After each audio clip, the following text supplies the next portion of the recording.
We begin with Dalton Brine telling the viewer that he pulled off the perfect bank robbery on Wall Street and walked out the front door without being caught. The only question is how he did it. He and his crew drive up to the Manhattan Trust Bank disguised as painters. Dalton is the first to enter the bank and turns off the cameras. In a matter of seconds, they manage to lock the door and put everyone out. A police officer attacks. They see smoke coming out of the bank, but suddenly Dalton comes through the door and says that he has hostages and he will kill them if the cops approach the building. The officer quickly calls for backup and a whole crowd of police cars rushes to the bank.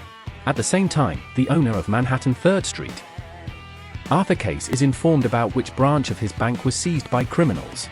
This news makes Case very nervous, so he calls an influential broker, Uma Long-White, and asks her to find a way to protect important family heirlooms stored in a bank safe deposit box.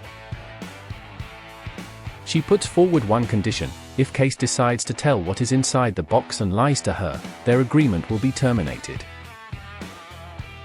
Case is not lying, but he is not telling the truth. He just wants the secret contents of the box to remain inside. We then meet two more main players in this story, Detectives Fraser and Mitchell from the hostage negotiation team. We see the detectives rushing to the bank and entering one of the police vans. Captain Darius, in control of the situation, tells them that no one knows the number of suspects and hostages in the bank. Meanwhile, the robbers are dividing the hostages into bank employees and customers.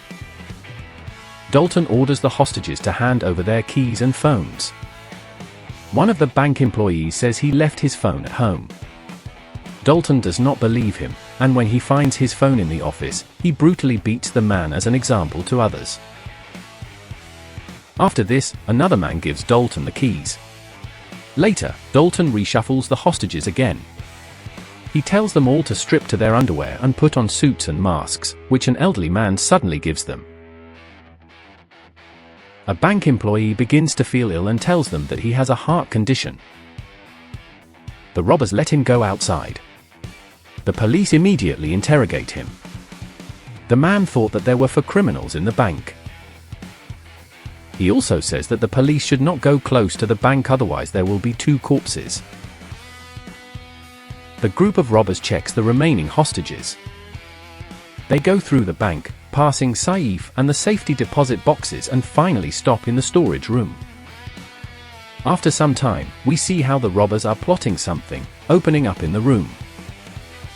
Paul Darius tells Fraser and Mitchell about the man who was released by the robbers.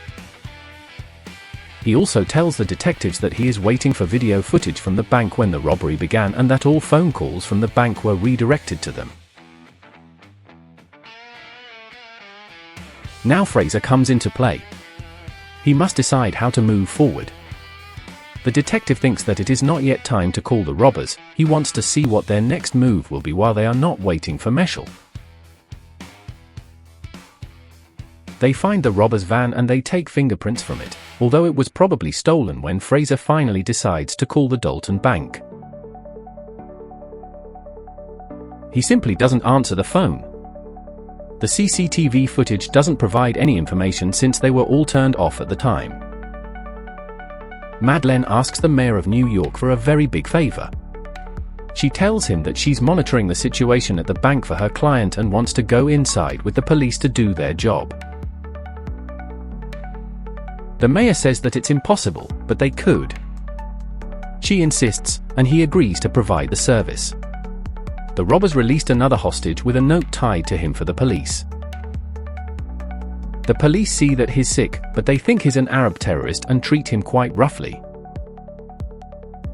Later, detectives question him at the diner about what he saw. The Sikh confirms the information that there are 4 criminals and tells them that there are between 20 and 30 hostages.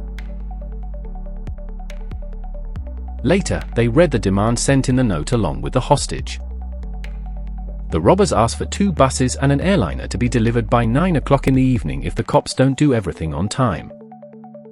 The robbers will kill 1 hostage every hour.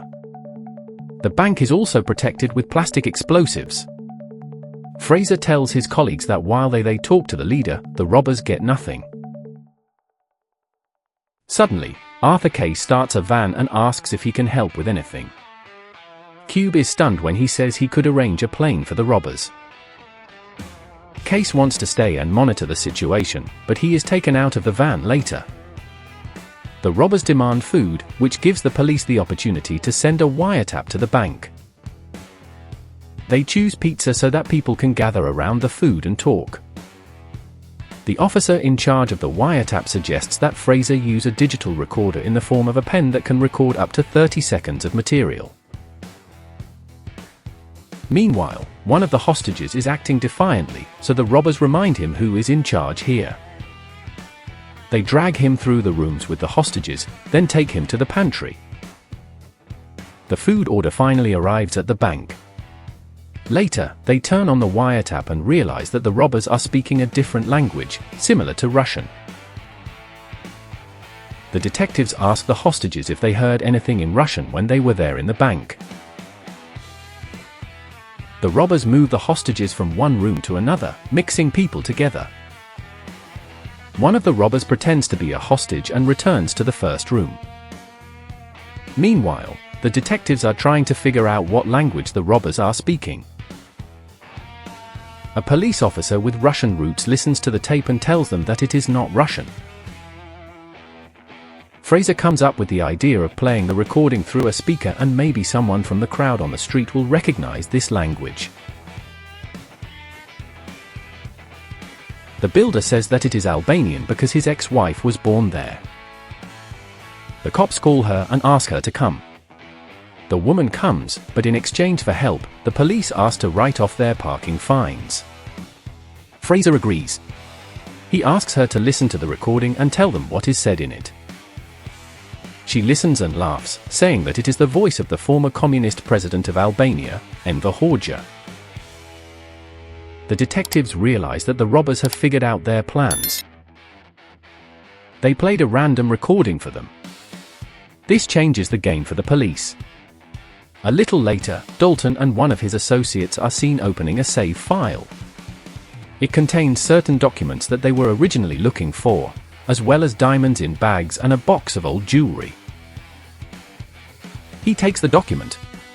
His partner closes the box at about the same time. The mayor and Madeleine come to talk to Detective Fraser. Madeleine explains in general terms why she is there. The detective does not want to accept her help, so Moglin and the mayor use good old blackmail to convince him. Sometime later, Dalton finally picks up the phone and talks to Fraser. The conversation leads nowhere. Dalton simply repeats his demands, threatening to kill the hostages. Fraser is confident that he is buying them time, still unaware that Dalton is prevaricating, playing a game with him. Fraser offers Moglin something, but also food, and he asks for burgers. Meanwhile, the robbers finish digging the hole. This is the main part of their robbery plan. After the conversation, Moglin gave her something. Fraser allows Madeleine to talk to him. She tells Dalton that something that convinces him to meet her in person. When she gets to the bank and is searched, she then talks to Moglin. Moglin offers him a short prison sentence and $2 million after imprisonment in exchange for the contents of the safety deposit box. Dalton makes it clear that he does not know who Moglin works for. He knows that Case collaborated with the Nazis during World War II when he worked in Switzerland. Dalton says he will keep these documents as a guarantee that she and her boss will help him if he is arrested for robbery. Madeleine tells Fraser that Dalton is very smart and that he is not a killer. Sometime later, Fraser decides to stop playing by the rules because Dalton probably knows their every move. He calls Dalton, but he also says that he will give him a plane if they allow the detective to go inside first and check the hostages. Dalton agrees, and then we see Fraser enter the bank and lead them into the hostage rooms. Fraser sees that they are all alive and well. He sees a boy and asks to let him go, but Dalton does not allow it before leaving. The detective promises the hostages that he will get them all out. When they reach the door, Fraser grabs Dalton. The apts remove his mask, but he is stopped. Dalton is angry again, asking for buses. Fraser returns. The vans say Darius that Bolton is not a killer and they should wait. And to see what he does next, Fraser calls the robbers again, asking them to point the cameras at the window. As soon as they do, they see Dalton shoot the hostage on camera. As a result, Fraser is suspended. Darius takes his place. Naturally, Darius plans to storm the bank building as soon as possible, but inside, the team may face a tactical nightmare with a very sad outcome. The only solution to their problems is to use rubber bullets so as not to kill anyone. Mitchell thinks that if something goes wrong again, Fraser will become the scapegoat, but he assures that he made a deal with Manlin. Suddenly, before storming the banks, Razor discovers that the robbers have been listening to them all this time through a transmitter in the box. He calls the captain to inform Darius about this, but decides to continue the operation. Dalton hears this, he throws smoke bombs and the robbers release the hostages from the bank before the cops enter inside. Everyone who came out is arrested. Then the tactical team goes inside the bank to clear it of robbers or find a body. They check all the rooms, the safe and the storeroom, but they find nothing. The body of the dead hostage is gone and nothing is missing from the bank. In addition, the police realize that the robber's weapon was a toy and the murder of the hostage was just a prank. Meanwhile, those who came out are taken away for questioning. No one knows who among them are hostages and who are robbers, so the captain tells Fraser that the case no longer exists, but Fraser is not going to. It's so easy to leave. Later the detective finds information about the secret cell. Begins to put the facts together. He meets with the model again. She shows her his recordings of her and the mayor. Blackmails him in exchange for the recording not being made public. He asks her for information about the case's cell. She only gives a hint and asks him to forget about this case. Later Moglin meets with Case and tells him that Fraser won't be a problem. But Dalton will keep the documents from the cell as insurance. In addition, Moglin knows that there were diamonds in the safe along with the documents. Case tells her that there was also a Cartier ring that belonged to another Jew. He didn't save him from the Nazis because they paid too well. A week after the robbery, Dalton finally reveals how he managed to commit this robbery.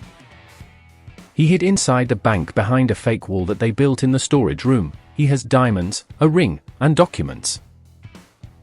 A week later he got out of his hiding place. Then walked through the bank as if he were just one of the clients. We see all his associates waiting outside when Fraser Mitchell they drive up to the bank. Fraser bumps into Dalton when he comes out of the bank. But the detective doesn't recognize him. Fraser enters the bank with a court order to open a safe deposit box, but inside he finds chewing gum, a Cartier ring, and a note saying "Follow the ring." Fraser realizes that the game is still going on, and the assets are going to talk to Case, and Fraser asks him about the safe deposit box. He finds out that it's connected to something bad. Case tries to evade all his questions, but Fraser shows him the ring. They say that one day he'll probably find out what those bad things are. Later, Fraser interrupts Moglin and the mayor's lunch to show them the ring and gives her the number of the Washington, D.C. War Crimes Office. She's happy to call the number, so he'll give her a pen with a recording of their conversation.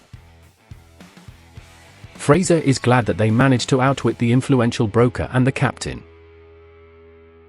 In the last shot of the film, we see Fraser finding the diamond in his jacket pocket that Dalton planted on him when they ran into each other at the bank.